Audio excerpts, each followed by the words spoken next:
بعض لوگ اس بنا پر حضرت علی کو باقی صحابہ پر فضیلت دیتے ہیں. کتنی بڑی فضیلت ہے یہ حضرت ابو بکر کی. اور علماء کہتے ہیں کہ اس آیت میں حضرت ابو بکر کا صحابی ہونا, ساتھی ہونا, یہ منصوص ہے, کیونکہ ساتھی اس ساتھ رہنے والے کو کہتے ہیں جو آپ کا دوست ہو. تمام پیغمبروں کے بعد سب سے بڑا مقام کس کا ہے؟ حضرت ابو بکر رضی اللہ تعالیٰ عنہ کا. مفتی صاحب, ہم صحابیوں سے نہیں تمام پیغمبروں سے افضل مانتے ہیں مولا علی کو. یہ میرا سینہ ٹھوک کے عقیدہ ہے. اب کچھ مسلمان بھائی کہیں گے یوسف بھائی کیا دلیل ہے آپ کے پاس جو آپ مولا کائنات کو انبیاء سے افضل مانتے ہیں؟ دلیل تو ہونی ہی چاہیے. تو میں اپنے بزرگوں اور نوجوانوں کو مخاطب ہو کے کہتا ہوں, یا دلیل دیا کرو یا مانا کرو. وہ اہل بیت کے چاہنے والے نہیں جو اونچی آواز کر کے بات کرے اور کہے یہی دلیل ہے. چیخ کر بولنا دلیل نہیں ہے.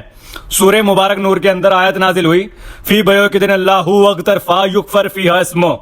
جن گھروں میں اللہ کا ذکر کیا جاتا ہے ان گھروں کو تعمیر کرو.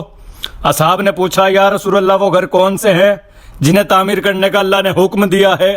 میرے مولا نبی نے فرمایا بیت الانبیاء, انبیاء کے گھر. بات پوری ہو گئی تھی. حضرت ابو بکر نے سوال کیا ھذا المکان منہم, علی کا گھر ان میں سے ہے؟ بے ساختہ میرے مولا نبی نے فرمایا نعم افضلھا منہم, یہ ان سب سے افضل ہے. کہ نبی کی رشتہ داری ہو جانا, جو شیعہ حضرات ہیں وہ کہتے ہیں کہ حضرت ابو بکر نے نبی کو بیٹی دی ہے, لیکن نبی نے بیٹی دی کس کو ہے؟ حضرت علی کو. تو فضیلت کس کی ہوئی؟ تو کہے گا بھائی تو حضرت علی کی ہونی چاہیے. تو حضرت علی کی فضیلت کی ہم منکر نہیں ہے, بیٹی دینا بڑی بات ہے, حضرت علی کا بڑا اکرام ہے, یہ پیغمبر اپنی بیٹی دے. ارے طارق مسعود صاحب, مولانا طارق جمیل صاحب کو سنا کرے, آپ کی دکان نہیں چلے گی. بیٹی دی بیٹی دی, بیٹی لینے دینے جیسی فضیلتوں سے بہت اونچی ہے میرے مولا علی کی فضیلت. میں آپ سے ایک بات بتا دوں, کچھ صحابی نبی کے گھر بی بی فاطمہ زہرا کے رشتے کے لیے آئے تھے. فوراً نبی نے منع کر دیا کہ فاطمہ کی شادی کا اختیار میرے پاس نہیں ہے. اصحاب کہنے لگے یا رسول اللہ آپ تو باپ ہیں, فاطمہ آپ کی بیٹی ہے, ایسا کیوں؟ رسول نے کہا گستاخ نہ بنو, اس کا اختیار صرف میرے خدا کے پاس ہے جس نے مجھے عرش پہ بلایا اور کہا اے میرے حبیب انا آتینا کل کوثر, میں تجھے کوثر امانت میں دے رہا ہوں. امانت کا لفظ آیا, میں نے کہا میرے مالک امانت تو واپس کرنی پڑتی ہے, اس امانت کو واپس کب کرنے آؤں؟ فرمایا واپس نہ کرنا, تو کائنات میں رہنا, پوری کائنات میں نگاہ دوڑانا, جہاں میرے ہاتھ نظر آ جائیں, جہاں میرے ہاتھ نظر آ جائیں, جہاں میرے ہاتھ نظر آ جائیں. چچا کا بیٹا سمجھ کے رشتہ نہیں دیا, اللہ کا ہاتھ سمجھ گئے. اور نبی نے کہا علی کو سمجھنے کے لیے میرا نبی ہونا اور خدا کا خدا ہونا ضروری ہے.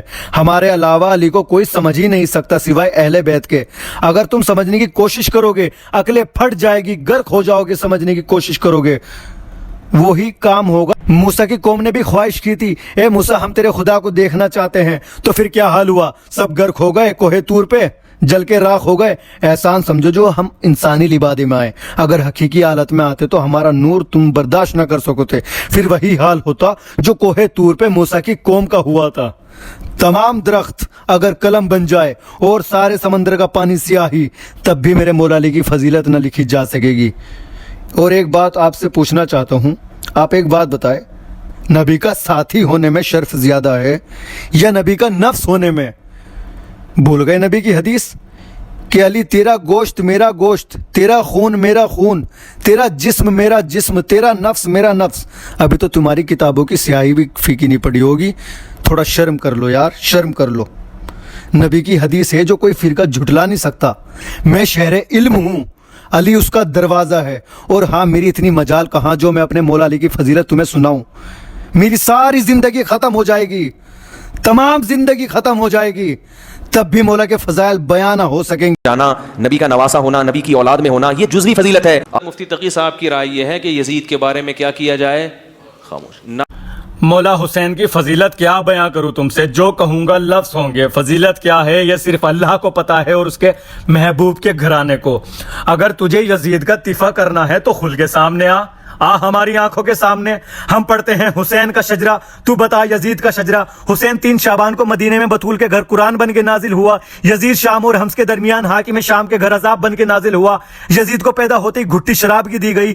حسین نے پیدا ہوتے ہی رسول کی زبان چوسی. یزید کا نانا خبیث عیسائی خاندان سے تھا. حسین کا نانا سید المرسلین ہاشمی خاندان سے تھا. یزید کی ماں محسون جس کے ناچ گانے کو پسند کر کے حاکم شام نے نکاح کیا تھا. حسین کی ماں وہ زہرا تھی جو ایک لمحے کے لیے بھی سجدے سے فراموش نہ رہی. جس کی حیا کا نام قرآن تھا، جس کے نوکر کا نام جبرائیل تھا۔ یزید کا دادا ساری زندگی مخالفت رسول کرتا رہا۔ حسین کا دادا ابو طالب ساری زندگی حوالت رسول کرتا رہا۔ یزید کی دادی ہندہ جس نے رسول کے چچا کا حمزہ کا کلیجہ چبایا۔ حسین کی دادی فاطمہ بنت اسد جس کی قبر میں رسول لیٹا، جس کو کفن محمد کے کرتے کا ملا۔ یزید کا ایک ہی بھائی تھا جو پاگل ہو کے مر گیا۔ حسین کا بھائی حسن مسنت امامت کا تاجدار بن گیا۔ یزید کا شجرہ خبیثہ تھا، میرے حسین کا شجرہ طیبہ تھا۔ یزید فاسق تھا، میرا حسین روزے دار تھا، نمازی تھا۔ اس لیے 26 رجب کو ولید کے دربار میں کھڑے ہو کے حسین نے یہ جملہ کہا تھا، او ولید لکھ یزید سے، میں تیری بیعت کروں تو کروں کیسے؟ میرے بابے جیسا تیرا بابا نہیں، میرے دادے جیسا تیرا دادا نہیں، میری ماں جیسی تیری ماں نہیں، تجھ جیسا میں نہیں، مجھ جیسا تو نہیں۔ اپنے لاکھوں لے کے تو آ، اپنے 72 لے کے میں آتا ہوں۔ قیامت تک کے لیے ہر حلال زادے کو یہ کہنے پہ مجبور کروں گا، حسین زندہ باد ہے، یزید مرد آباد ہے۔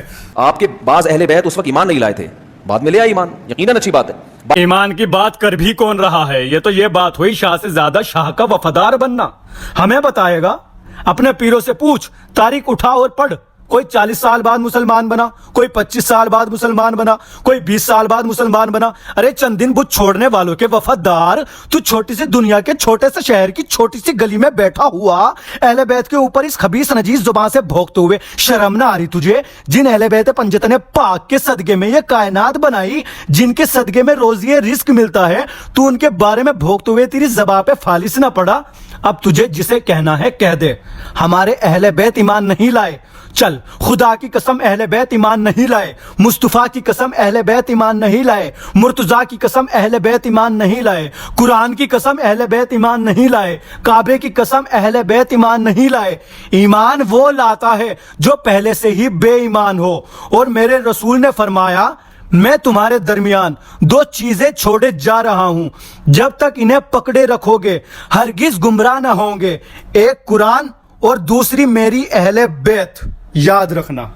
اسلام کو سب سے زیادہ سپورٹ کس نے کیا؟ حضرت ابو بکر نے۔